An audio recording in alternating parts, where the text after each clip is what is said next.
Ma tête, elle n'est pas coupée là. Non, elle n'est pas coupée ta tête. C'est pas encore la Révolution française.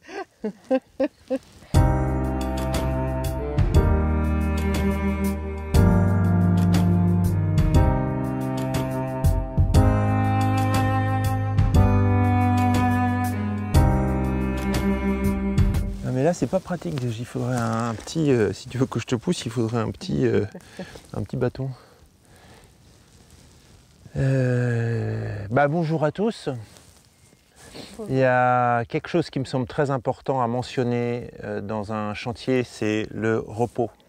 Des guerriers. Le repos qui est juste nécessaire pour la sécurité, pour la motivation. Parce que si on commence à enquiller les journées sans jamais s'arrêter, c'est juste pas possible. Alors nous, on s'arrête le week-end. Hein. T'as un bruit parasite à finir. Ouais. Mais c'est pas grave, c'est sur mon il n'y a pas de souci. Non, non, non. La question qu'on peut se poser, c'est comment faire la différence entre le besoin de se reposer et l'envie de flemmarder. C'est pareil, non? Ah non, non, et la nécessité de travailler, j'aurais dit plutôt, tu vois. Non, pas vrai. Entre l'envie de flemmarder et de se reposer, qui est liée, et la nécessité d'avancer sur le chantier, mais pas coûte que coûte, quoi. Aujourd'hui, on a bien vu que les éléments étaient contre nous dans le sens où il y avait des choses qui nous manquaient pour pouvoir avancer. Et puis, on n'avait juste pas envie cet après-midi, ni l'un ni l'autre. C'est-à-dire même en se forçant, il y a un truc qui ne vient pas. Et si on veut garder cette énergie, cette motivation, cet enthousiasme pour ce projet qui est quand même magnifique, quand on voit la charpente qui s'élève peu à peu. On dirait une charpente japonaise.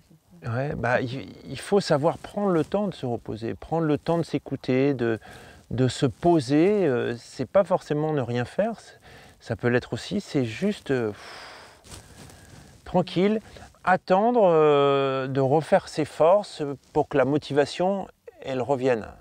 Alors, dans ce cas-là, c'est assez simple de faire la différence entre la glande et la motivation, c'est qu'à la base, on est motivé pour ce projet. Oui.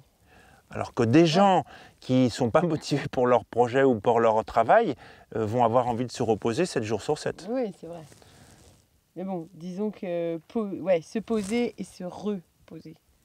Encore, une deuxième fois, ça se sous-entend. Tu vois, tu te poses et après tu te reposes. Oui.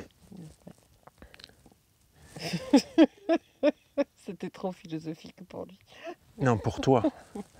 Et alors, sur ce chemin du repos, du ressourcement, du savoir faire et ne rien faire aussi par moment, je vous souhaite bon courage, à très bientôt. J'ai confiance en vous et rendez-vous sur un prochain épisode. Et là, on y sera le taquet. à fond la caisse.